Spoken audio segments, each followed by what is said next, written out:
ये कहानी एक झूठे की है। कहानी में असली मजा तब आना शुरू होता है जब झूठे को शुभ चतुर मिलता है, जो उसे 4 ऐसी बातें बताता है जो आगे चलकर उसके बहुत काम आने वाली थी। मैं दावे के साथ कह सकता हूँ, आज वाली कहानी आपको अत्यंत चौंकाने वाली है, जिसका जबरदस्त क्लाइमैक्स आपको रोमांचित कर देगा। ये कहानी एक ऐसे झूठे व्यक्ति की है जिसे झूठ बोलने की इतनी तगड़ी आदत थी कि वो जब तक कोई झूठ ना बोल लेता तब तक उसे रोटी भी हजम नहीं होती। पूरा गांव चंद्र यानी उस झूठे आदमी की आदत से बहुत दुखी था, क्योंकि उसकी हर बात पर झूठ बोलने की आदत ने पूरे गांव को इस कदर तक बदनाम किया हुआ था कि अब उनके गांव में कोई अपनी लड़की या लड़के को ब्याहने के लिए भी राजी नहीं था। इस कारण गांव के लोगों ने उसे समझाने का बहुत प्रयत्न किया, पर चंद्र के कानों पर जू तक ना रेंगती। थक हार कर गांव वालों ने पंचायत बिठाई और आपस में सलाह मशवरा करते हुए निर्णय लिया कि सब अपनी तरफ से चंदे के रूप में थोड़े थोड़े पैसे देंगे और उन इकट्ठे हुए चंदे के पैसों को वो उस झूठे यानी चंद्र को दे देंगे और उसे गंगा जी में स्नान करके आने के लिए कहेंगे। योजना अनुसार सब गांव वालों ने चंदे से पैसे इकट्ठे कर लिए और उस झूठे को बुलाकर सभी इकट्ठे किए हुए पैसे उसे देते हुए कहा, भाई चंद्र, ये लो कुछ रुपए और गंगा में स्नान करके अपनी इस झूठ बोलने की आदत को छोड़ाओ।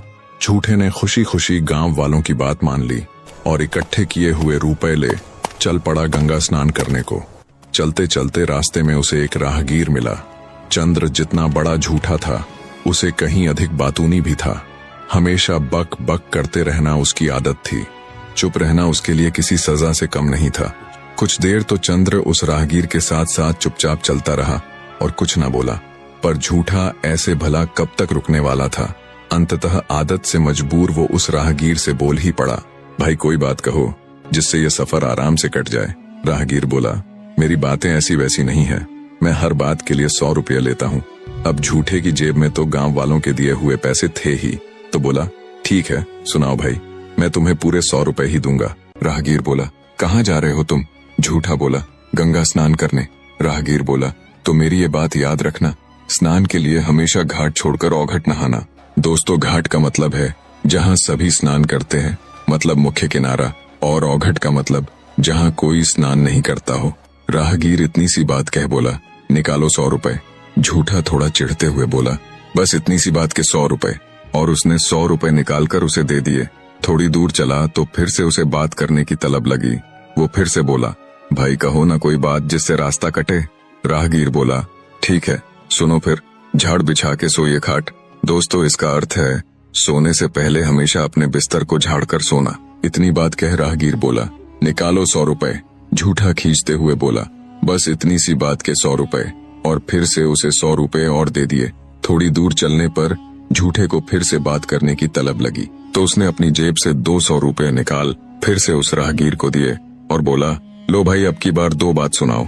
राहगीर बोला, तो सुनो, अपने मन की सच्चाई अपने मन में ही रखना, अर्थात अपने मन की बात किसी के आगे न कहना, फिर चाहे अगला व्यक्ति तुम्हारा कितना ही प्यारा कितना ही खास क्यों न हो।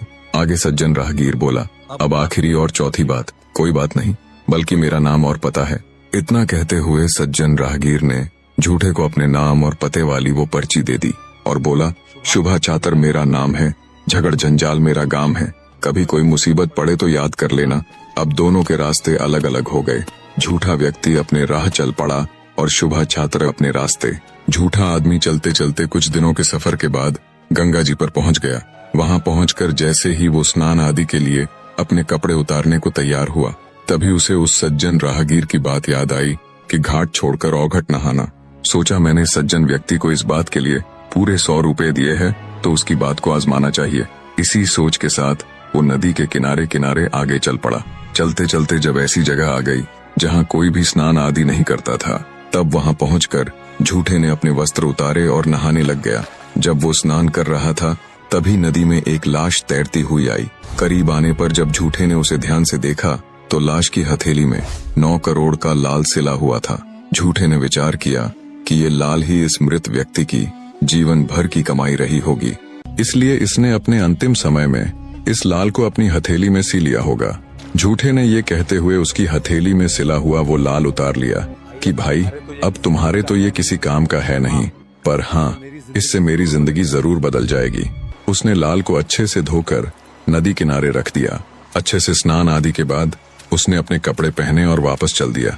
वो अभी कुछ दूर ही चला होगा तभी उसे ध्यान आया कि उस लाल को तो वो वहीं भूल आया है।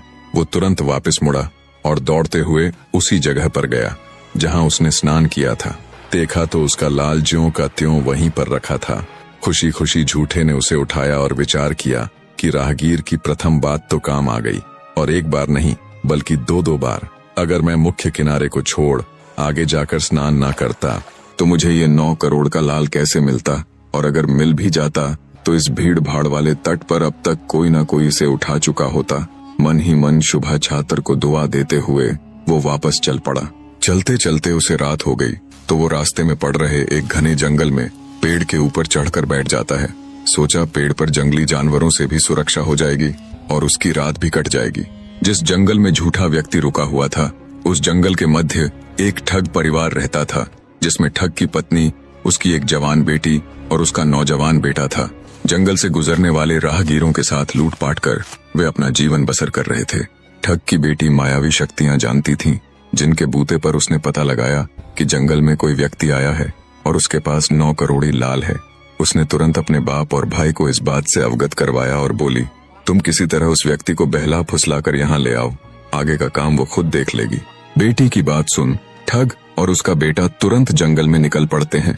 थोड़ी दूर चले तो देखा एक पथिक पेड़ के ऊपर बैठा हुआ है। ठग बोला, कौन हो तुम? झूठा व्यक्ति बोला, हे सज्जन पुरुष, मैं एक राहगीर हूँ जो गंगा स्नान के बाद अपने घर वापस जा रहा था। रात हुई तो पेड़ को सुरक्षित स्थान जान रात बिताने के लिए यहाँ बैठ गया। झूठे की बात सुन ठग बड़ी मीठी वाणी में झूठे से बोला, हे पथिक, हमारा ठिकाना यहाँ से ज्यादा दूर नहीं है। अगर तुम चाहो तो हमारे साथ आ सकते हो। हमारे साथ भोजन आदि करके रात्रि में विश्राम कर लेना और सुबह को अपने घर के लिए निकल जाना। यहाँ तुम्हें जंगली जानवरों का बहुत खतरा है। झूठे को भी ठग की बात उचित लगी। वो तुरंत पेड़ से उतर आया और उनके साथ साथ जंगल के मध्य बने उनके घर की तरफ चल पड़ा। उनकी बात में आकर झूठा उनके साथ उनके निवास स्थल की ओर चल पड़ता है। घर पहुंचकर ठग परिवार ने उसकी बड़ी अच्छी खातिरदारी की और उसे अच्छे से भोजन आदि करवाया। भोजन उपरांत ठग की बेटी उससे बोली, महाशय जी, आपके सोने का इंतजाम मैंने ऊपर वाले कमरे में कर दिया है, अतः निश्चिंत हो आप वहां आराम कीजिए। झूठा व्यक्ति